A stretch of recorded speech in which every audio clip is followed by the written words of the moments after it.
அன்பான சகோதர சகோதரிகளுக்கு ஆண்டவராகிய இயேசு கிறிஸ்துவின் நாமத்தினாலே உங்களுக்கு வாழ்த்துதலையும் ஆசீர்வாதங்களையும் இந்த கால வேளையில் நான் தெரியப்படுத்துகிறேன். காலைதோறும் கர்த்தருடைய வார்த்தை என்ற இந்த பகுதியில் இன்றைய நாளில் ஆண்டவர் நமக்கு கொடுத்திருக்கிற வார்த்தை எரேமியாவின் புஸ்தகம் 33ஆம் அதிகாரம் 6ஆம் வசனம். இதோ நான் அவர்களுக்கு சௌக்கியமும் ஆரோக்கியமும் வரப்பண்ணி அவர்களை குணமாக்கி அவர்களுக்கு பரிபூர்ண சமாதானத்தையும் சத்தியத்தையும் வெளிப்படுத்துவேன். ஆண்டவராகிய கர்த்தர் இந்த வார்த்தையின் வழியாக நம்மோடு இன்றைக்கு பேசுகிறார். நான் அவர்களுக்கு சௌக்கியமும் ஆரோக்கியமும் வரப்பண்ணி, நான் அவர்களுக்கு என்று சொல்லியிருக்கு. அவர்கள் தேவனை ஏற்றுக்கொண்ட ஒவ்வொரு பிள்ளைகளுக்கும் தேவனாகிய கர்த்தர் சௌக்கியத்தையும் ஆரோக்கியத்தையும் வரப்பண்ணுகிறவராயிருக்கிறார். நாம் தேவனால் சிருஷ்டிக்கப்பட்டவர்கள். தேவன் தம்முடைய சாயலாக நம்மை உருவாக்கி வைத்திருக்கிறார். ஆண்டவராகிய கர்த்தரை தெய்வமாய் கொண்டிருக்கிற ஒவ்வொரு பிள்ளைகளுக்கும், தேவனுடைய பிள்ளைகளுக்கு தேவன் சரீரத்தில் ஏற்படக்கூடிய எல்லா நோய்களையும் எடுத்து போட வல்லமை உள்ளவராக இருக்கிறார்.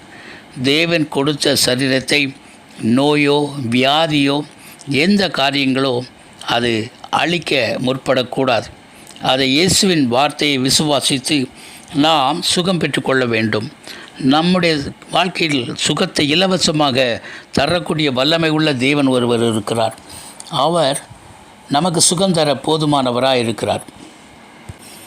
ஆண்டவராகிய கர்த்தர் சொன்னார். யோவான் புஸ்தகம் 10ஆம் அதிகாரத்தில் 27, 28 வசனங்களை நான் வாசிக்கும்போது, என் ஆடுகள் என் சத்தத்துக்கு செவி கொடுக்கிறது, நான் அவைகளை அறிந்திருக்கிறேன், அவைகள் எனக்கு பின் செல்லுகிறது, நான் அவைகளுக்கு நித்திய ஜீவனை கொடுக்கிறேன், அவைகள் ஒரு காலும் கெட்டுப்போவதில்லை, ஒருவனும் அவைகளை என் கையிலிருந்து பறித்து கொள்வதும் இல்லை என்று சொல்லியிருக்கிறார்.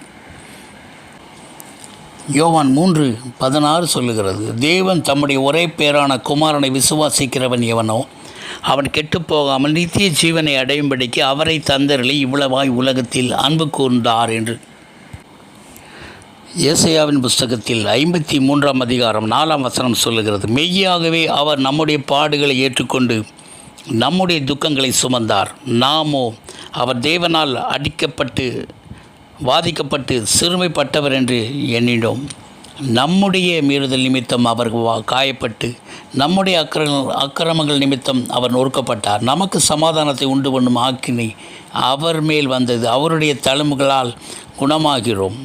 இந்த நாளிலே கூட நம்முடைய ஆண்டவராகிய இயேசு கிறிஸ்து இந்த வாக்குத்தத்தின்படி நமக்காக மரணத்தை ருசி பார்த்தவர் 2000 வருடங்களுக்கு முன்பாக இந்த பூமியிலே அவதரித்து நம்முடைய துக்கங்களை அவர் ஏற்றுக்கொண்டு நம்முடைய நோய்களை சுமந்து நமக்காக பரிசுத்தமான சௌக்கியத்தையும் ஆரோக்கியத்தையும் அவர் நம்முடைய வாழ்க்கையில் வரப்பண்ண போதுமான தேவனாக இருக்கிறார். பிலிப்பியர் புஸ்தகம் 4ஆம் அதிகாரம் 6ஆம் வசனம் சொல்லுகிறது, நீங்கள் ஒன்றுக்கும் கவலைப்படாமல் எல்லாவற்றையும் குறித்து உங்கள் விண்ணப்பங்களை ஸ்தோத்திரத்தோட கூடிய ஜெபத்தினாலும் வேண்டுதலினாலும் தேவனுக்கு தெரியப்படுத்துங்கள். அப்பொழுது எல்லா புத்திக்கும் மேலான தேவ சமாதானம் உங்கள் இருதயங்களையும் உங்கள் சிந்தைகளையும் கிறிஸ்து இயேசுவுக்குள்ளாக காத்துக்கொள்ளும் என்று சொல்லியிருக்கிறது. இதனால் கூட எரேமியா 33:6 சொல்லுகிறது, இதோ நான் அவர்களுக்கு சௌக்கியமும் ஆரோக்கியமும் வரப்பண்ணி அவர்களை குணமாக்கி அவர்களுக்கு பரிபூர்ண சமாதானத்தையும் சத்தியத்தையும் வெளிப்படுத்துவேன் என்று சொல்லியிருக்கிற இந்த வார்த்தையின்படியாக இந்த கால வேளையில் தேவனுடைய வார்த்தைகளை நாம் கைக்கொண்டு தேவனுக்கு முன்பாக அவருடைய நாமத்தை நாம் அதிகமாக விசுவாசித்து நடக்கும்போது நம்முடைய தேவன் நமக்கு ஆசீர்வாதங்களை தர நமக்கு போதுமானவராக இருக்கிறார். குருடனை சுகமாக்கினவர், காண செய்த தேவன் முடவனை எழுந்து நடக்க செய்தவர், இன்னும் இந்த பூமியில் இருந்தபோது குஷ்டரோகிகளை ஆண்டவர் அற்புதமாக விடுதலை கொடுத்தார் நோய்களிலிருந்து. அதே அடையாளங்களை இன்றைக்கும் செய்ய நம்முடைய தேவன் போதுமானவராக இருக்கார். திரளான ஜனங்கள் தமக்கு பின்னால் வருகிறதை கண்டு அவர் மனதுருகி அவர்கள் ஒவ்வொரு மேலும் தம்முடைய கைகளை வைத்து அவர் சுகமாக்கினார் என்று நாம் பார்க்கிறோம்.